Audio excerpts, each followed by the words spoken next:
করব এখন কাকে দিলে বেশি উত্তম হবে। আমরা আমাদের মৃত মা বাবার জন্য, স্বামী স্ত্রীর জন্য, আত্মীয় স্বজনের জন্য, একে অন্যের জন্য অনেক সময় দান করি, তাই না?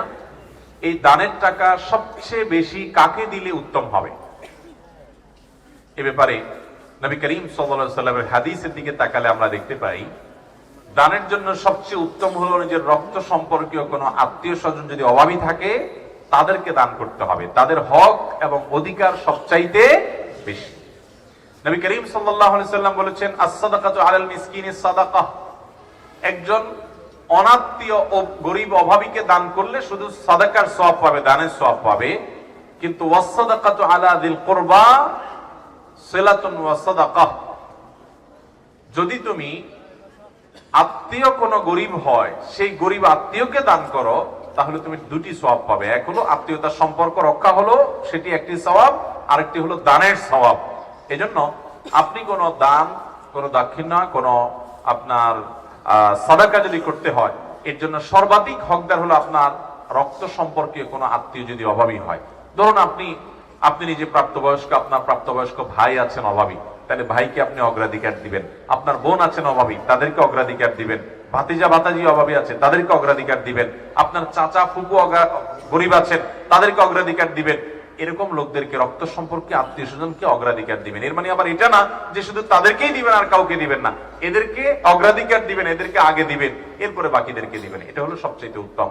আর তাছাড়া আপনার বাবা মার জন্য, মৃত মানুষের জন্য দানের ক্ষেত্রে সাদকায়ে জারিয়াকে সবচেয়ে বেশি নিরূপণ করবেন। কারণ সাদকায়ে জারিয়া, যে দানের উপকারিতা দীর্ঘমেয়াদ পর্যন্ত থাকবে, এই দানটা, এটার সওয়াব অন টাইম হবে না, দীর্ঘকাল পর্যন্ত হবে। যেমন কথার কথা, মাদ্রাসা মসজিদ বানিয়ে দিলেন, আপনি কোনো অজুখানা তৈরি করে দিলেন, কোন জায়গায় টিউবওয়েল বসিয়ে দিলেন, কোন জায়গায় একটা কালভার্ট বা রাস্তা ঠিক করে দিলেন, কোন জায়গায় একজন গরিব মানুষকে একটা সেলাই মেশিন কিনে দিলেন, একজন গরিব মানুষকে একটা রিক্সা কিনে দিলেন, একজনকে একটা গরুর বাছুর কিনে দিলেন, একজনকে আপনি এক দুটা ছাগল কিনে দিলেন, স্থায়ী কোনো কিছু করে দিলেন যে এখান থেকে সে উপার্জন করে খাবে।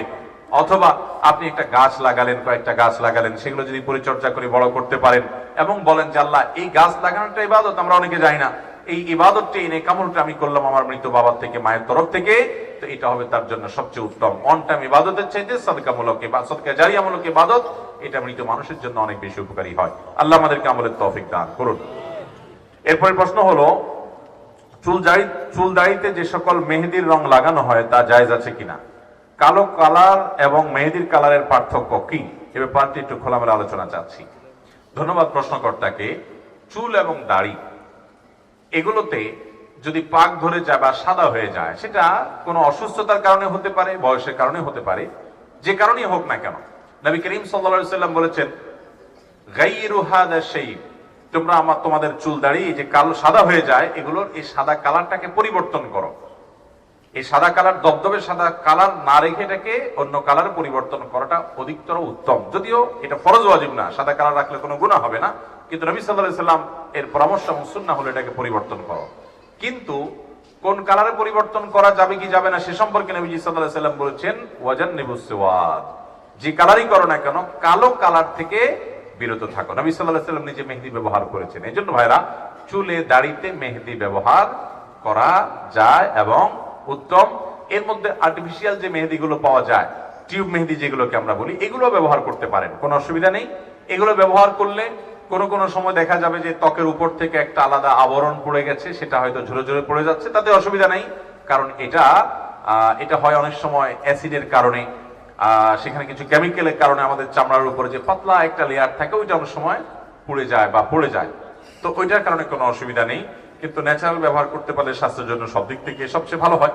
কিন্তু ন্যাচারালটা করেন আর টিউব মেহেদি করেন, মেহেদি ব্যবহার করা জায়েজ আছে। আমাদের অনেকে আবার মেহেদি ব্যবহার নিয়ে ভিন্ন রকম কথা বলেন যে মেহেদি ব্যবহার করতে হয় চুলে আর দাড়িতে, এটা পায়ে লাগলে গুনাহ হবে না, এরকম কোনো কথা নাই। আপনি পায়ে লাগান, হাতে লাগান, তারপরে চুলে দাড়ি লাগান, লাগাতে পারেন। তবে পায়ে আর হাতে মহিলারা লাগাবে, এটা হলো অধিকতর উত্তম। পুরুষরা শুধু দাড়িতে চুল লাগাবে।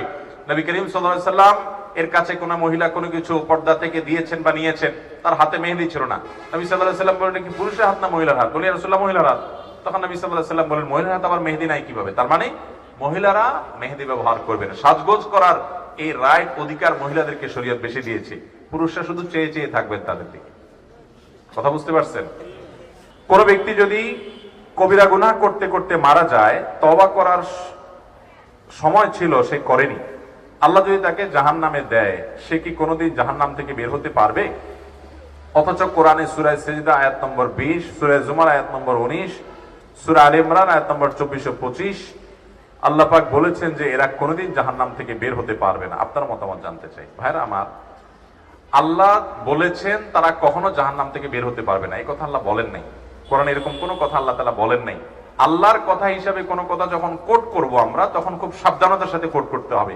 কারণ আল্লাহর নামে যদি কেউ মিথ্যা কথা বলে, নবী করিম সাল্লাল্লাহু আলাইহি ওয়াসাল্লাম বলেছেন, মান কাযাবা আলাইয়া মুতাআম্মিদান ফালিয়াতাবাওয়া মাকআদাহু মিনান নার। আমার নামে কেউ মিথ্যা বললে তার ঠিকানা সে যেন জাহান্নামে নিশ্চিত জেনে রাখে, সে জাহান্নামের রিজার্ভেশন করে ফেললো টিকেটের। আল্লাহর নবীর নামে মিথ্যা বললে যদি এরকম ভয়াবহ হয়, আল্লাহর নামে মিথ্যা কত বড় ভয়াবহ হবে।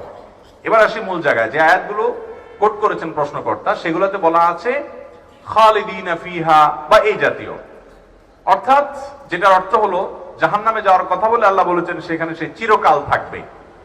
এই যে জাহান্নাম থেকে আর কোনোদিন সে বের হবে না, বের হতে পারবে না, এরকম কথা আল্লাহ রাব্বুল আলামিন বলেন নাই। এখন কথা হলো চিরকাল থাকবে বলছেন, তো তার মানে তো আর বের হতে পারবে না? না, চিরকাল থাকবে বলছেন, এর মানে এটা সবসময় নাও হতে পারে।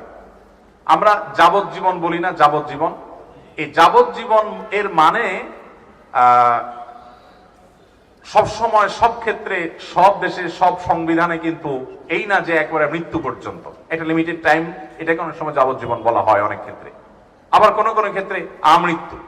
তো নবী করিম সাল্লাল্লাহু আলাইহি সাল্লামের হাদিসে, কোরআনে কারীম বিভিন্ন আয়াতে বিভিন্ন অপরাধী যারা কবিরা গুনাহে লিপ্ত হবে তাদের চিরকাল জাহান্নামে থাকার কথা বলা হয়েছে। এখানে চিরকাল বা আজীবন জাহান্নামে থাকার মানে একেবারে অনন্ত অসীমকাল কোনোদিন বের হতে পারবে না। এই ব্যাখ্যা মুসলিম স্কলার যারা ছিলেন নবী করিম সাল্লাল্লাহু আলাইহি সাল্লামের যুগ থেকে আজও পর্যন্ত, প্রায় সমস্ত মুসলিম স্কলারদের ব্যাখ্যা একটাই, সেটা হলো এখানে তারা কোনোদিনই বের হতে পারবে না, এ উদ্দেশ্য না। আহলুস সুন্নাহ জামাতের বিশ্বাস, আকীদা এটা না। এর একটা কারণ এটিও হতে পারে যে অপরাধগুলো যারা করেছে এটাকে হালাল মনে করে, বৈধ মনে করে আল্লাহর বিধানের প্রতি তোয়াক্কা না করে, তারা যদি কেউ আল্লাহর হালালকে হারাম মনে করে, হারামকে হালাল মনে করে, সেই ইমান থেকে খারিজ হয়ে যায়, সেই হিসাবে সে চিরকাল থাকতে পারে। বাট অপরাধ করেছে, অপরাধের বোধ ছিল, অপরাধ বোধ থাকার পরেও সে স্থায়ী জাহান্নামী হবে না। নবী করিম সাল্লাল্লাহু আলাইহি সাল্লাম থেকে অসংখ্য হাদিস বর্ণিত হয়েছে। বুখারীর একটা হাদিস শুধুমাত্র উল্লেখ করি। নবী করিম সাল্লাল্লাহু আলাইহি সাল্লাম সর্বশেষ জাহান্নাম থেকে বের করা মানুষের কথাও হাদিসে বলেছেন যে কিভাবে তাকে বের করা হবে, তার দৃশ্য পুরা চিত্রায়ন করেছেন নবী সাল্লাল্লাহু আলাইহি সাল্লামের হাদিসে। অতএব বোঝা গেল জাহান্নামে একবার গেলে চিরকাল জাহান্নামে থাকবে। এই বিশ্বাসী হলো আহলুস সুন্নাহ জামাতের বাইরের কিছু সম্প্রদায়, মুতাজিলা সম্প্রদায়। এই মুতাজিলা সম্প্রদায়ের অস্তিত্ব আজ পৃথিবীতে খুব একটা নাই, কিন্তু আমাদের দেশে অনেকেই এই সম্প্রদায়ের এই বিশ্বাস ধারণ করেন। কোরআন বুঝতে হবে সাহাবায়ে কেরামের বুঝ অনুযায়ী, ব্যাখ্যা অনুযায়ী, নবী সাল্লাল্লাহু আলাইহি ওয়াসাল্লামের ব্যাখ্যা অনুযায়ী, সালাফে সালেহিনের ব্যাখ্যা অনুযায়ী। সেখানে ইসলামের ইতিহাসে 1400 বছরের যুগে সকল উলামায়ে কেরাম যে ব্যাখ্যা বুঝলেন, ইমামরা যা বুঝলেন, আমরা তার ভিন্ন কিছু বুঝলে সেটা কল্যাণের চাইতে কল্যাণ বেশি হতে পারে এবং বিভ্রান্তির দিকে নিয়ে যেতে পারে।